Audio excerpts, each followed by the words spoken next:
Welcome back to Hardware Unboxed. Today we have some very exciting new technology on the test bench for review. It's the Asus ROG Swift PG259QN, the very first monitor to hit a 360Hz refresh rate, giving us motion clarity that's unlike anything we've seen with LCD panels before. It also presents the next evolution of high refresh rate monitors, moving significantly beyond the 240Hz barrier that we've become accustomed to over the past few years. What's perhaps more exciting about the PG259QN is that it hits this refresh with an IPS panel, not a TN. This is really the first time that IPS is offering the fastest refresh rates on the market. Historically, that's been the realm of TN monitors, and really the only selling point to those displays. With this new 360Hz IPS and other ultra-fast monitors, like Samsung's VA-based Odyssey G7, it feels like TN is on its last legs as other technologies step up to do what TN has done, but better. Now, a 360Hz monitor probably isn't going to be for everyone, especially as we're seeing just a 1920 by 1080 resolution and 24.5 inch size. I know a lot of you guys watching this video are more interested in larger sizes and higher resolutions, but this review presents a really interesting look into where monitor technologies are headed and what we can expect from other high-end displays over the coming years. As for other key specifications, the PG259QN is a G-Sync monitor, using a full G-Sync module for its adaptive sync functionality. In fact, this monitor has been a key aspect to Nvidia's Frames Win Games marketing campaign, and has been hyped up alongside their new RTX 30 series GPUs. But this is not an Nvidia exclusive product. The new iteration of the G-Sync module features industry standard adaptive sync support, so the PG259QN also works with variable refresh rates on AMD GPUs and other VRR-enabled devices. We are now beyond the point where G-Sync is a lockdown technology, and that's great to see. Oh, and it's a passively cool G-Sync module, so no need to worry about fan noise like with some G-Sync Ultimate displays. Asus does advertise the display as HDR capable, but there's no local dimming support, so realistically this is not an HDR monitor. There's not even a wide color gamut, but really that's not important for a super high refresh display. This is all about that 360Hz refresh rate, fast IPS technology, 1 millisecond grey to grey response times, and so on. Like most of Asus's ROG monitors, this one is designed with the gamer crowd in mind. There are a lot of gamer style elements to be seen here, from the weird patterns on the rear to the RGB LEDs to the bold and aggressive stand. I've said a few times in the past that I don't like Asus's ROG design aesthetic, and that's no different here. This is not my favourite monitor design. With that said, Asus has undeniably built this monitor well. The stand uses a premium metal construction for its legs, and while the rest of the display is mostly plastic, we're getting slim bezels, no visible seams, and an extremely sturdy stand. Despite packing a full range of motion, including height adjustment and pivot support, the PG259QN is rock solid and will easily cop a bump to your desk without moving at all. The on-screen display is controlled through a directional toggle, and we get the usual strong set of Asus features. For gamers, this includes timers, crosshairs, FPS counters, and display alignment tools, all of which are quite useful. There's also shadow boosting and blue light filters for manipulating colors, and then a healthy array of color controls to nail down accuracy. The selection of ports here is fine, although for some people it may be a little lacking. There's just a single display port and single HDMI port, in keeping with other G-Sync displays. You'll need to use DisplayPort if you want to access the 360Hz refresh rate. HDMI is capped to 240Hz. There's also a 2-port USB hub and an audio output jack. No built-in speakers on this one. What I'm sure most people here are interested in is response time and refresh rate performance, so let's dive right into it. One of the big questions I had going into this review was this: is 360Hz actually better than 240Hz? There's already been a lot of discussion about how 240Hz is a diminishing return over 144Hz, so what's the situation here with another step up in refresh rate? To be honest, I think the experience will vary from person to person as to whether the difference from 240Hz to 360Hz is noticeable. To me, I can notice a small but perceptible gain on 240Hz, and even without a side-by-side comparison, I was pleasantly surprised with how responsive this display feels to use. It's extremely fast, inputs feel lightning quick, and I'm not exactly a professional esports gamer, although as a monitor reviewer I am, I guess, tuned into spotting differences in visual quality. If you're less sensitive, maybe you struggle to tell the difference between 60 and 144Hz, and yes, there are those people out there, then yeah, 360Hz will be wasted on you. What is quite obvious though, in my opinion, is how much of an upgrade 360Hz is on 144Hz. I think most people should be able to tell the difference from those different refresh rates. For a lot of this review, I was using the PG259QN side by side with my daily driver, the LG 34GK950F with its 144Hz refresh rate. 144Hz feels sluggish and slow in comparison to 360Hz. There's a clear difference in smoothness, as you'd hope for, with a 2.5 times increase to the refresh rate. It's not as stark of an improvement as 144Hz is on 60Hz, a 2.4 times increase, but if you've been using 360Hz for a while, then you return to something merely 144Hz, you can definitely feel the difference. With 240Hz, you get some of this effect, but it's not to the same extent as with 360Hz. The next question is whether an IPS panel can actually keep up with the demands of a 360Hz refresh rate. The window for each refresh here is just 2.78 milliseconds. In other words, the monitor can display a new image every 2.78 milliseconds. To get a true 360Hz experience, the panel has to be capable of finishing its transition before this window expires, otherwise you just get a smeared mess. There are just 3 overdrive modes provided here, the first of which is the off mode. While a sub 6 millisecond average transition time is impressive for an IPS panel without overdrive, it's not fast enough for 360Hz gaming, but I don't think many people will choose to use this mode given it's not the default. What is the default mode is the normal mode, and here we have extremely impressive performance. With a 2.21 millisecond grey to grey average, we are well within the ballpark of a true 360Hz experience. In fact, we see 2/3 of all transitions completing within the 2.78 millisecond refresh window, and over 90% within a reasonable tolerance of this window. This helps to deliver excellent motion clarity with no smearing, very impressive for an IPS display. There is a small amount of overshoot, but in practice this is not noticeable. Average error rates of 4% are well within normal tolerances, so overall no issues here at all with how this display performs at 360Hz. To answer the initial question, it seems this new fast IPS technology from AU Optronics is absolutely capable of 360Hz refresh rates. In fact, we're getting TN equivalent performance, so don't worry at all about IPS not keeping up with such a high refresh rate, it absolutely can. The extreme mode, one step higher, isn't very useful though. Here we get very high levels of overshoot, and grey to grey performance doesn't improve significantly on average. Given that in this mode as well as the normal mode, we do see 1 millisecond transition times or lower, I think Asus's claims about a 1 millisecond grey to grey transition are largely accurate. We still aren't at a point where we get 1 millisecond on average, but 2 milliseconds is pretty close, so we're definitely inching closer. When using the normal mode, there's no need to worry about switching to other overdrive modes at different refresh rates. Thanks to the G-Sync module's implementation of variable overdrive, we get solid performance throughout the entire refresh range. At 240Hz, we see a 2.59 millisecond grey to grey average with a small increase to overshoot. At 144Hz, we're now at a 3.3 millisecond average with higher but manageable overshoot. Then at 60Hz, we retain manageable overshoot with an increase to a 4.39 millisecond transition time average. All throughout this range, performance is really good, and that's what I'd expect from a high-end monitor.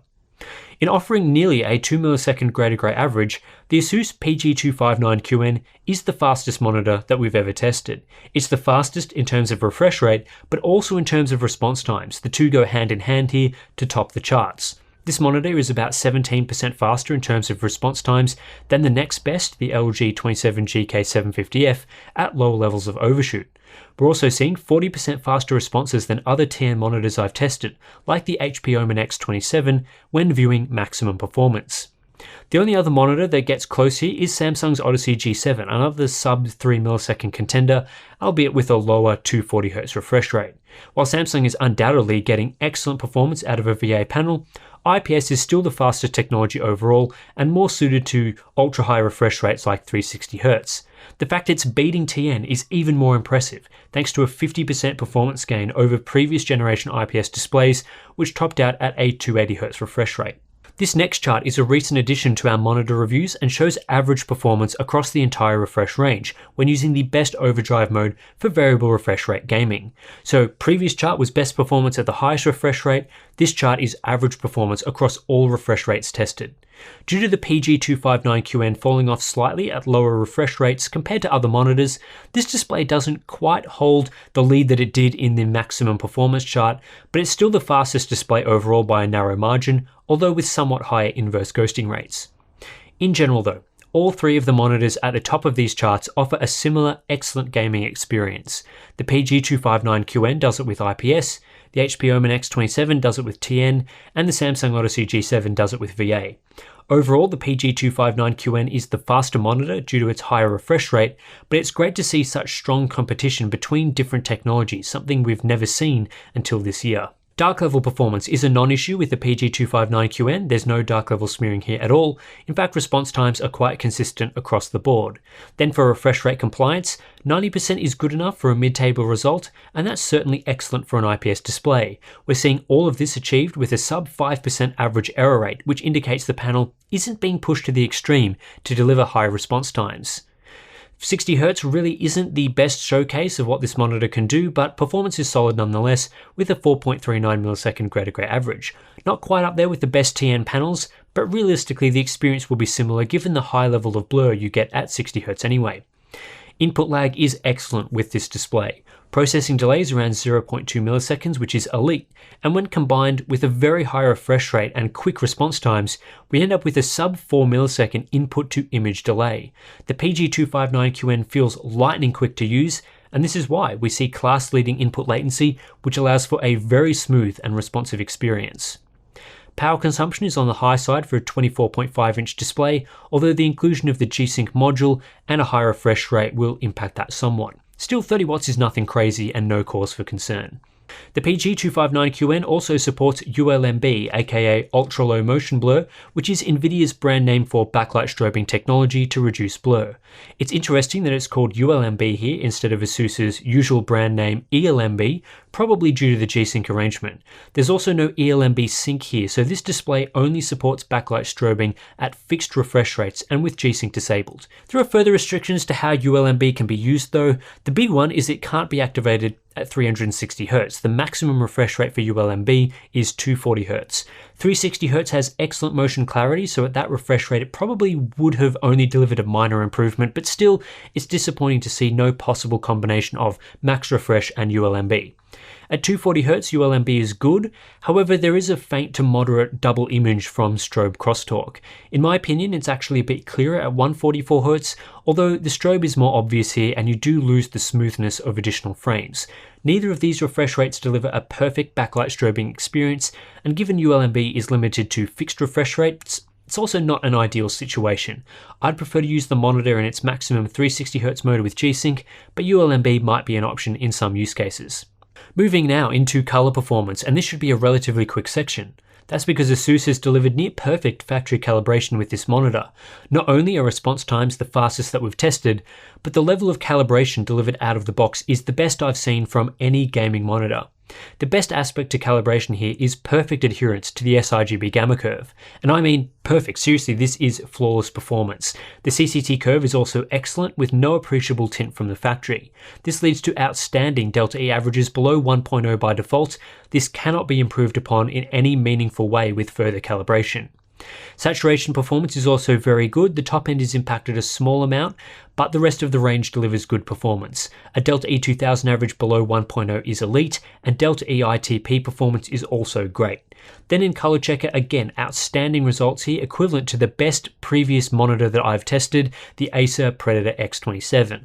On average, monitors in their factory state deliver a Delta E2000 average of 3.34 in this test. So sitting well below that at just 0.55 is pretty much as good as it gets. The only way I was able to improve performance further is with a few very minor tweaks to the OSD, but even then, I don't think it's worth showing my OSD settings as I'm confident the best choice would be different for different units. In my opinion, the factory calibration is easily good enough that you can just use this out of the box with no changes at all. That's excellent for this sort of monitor, well above my expectations.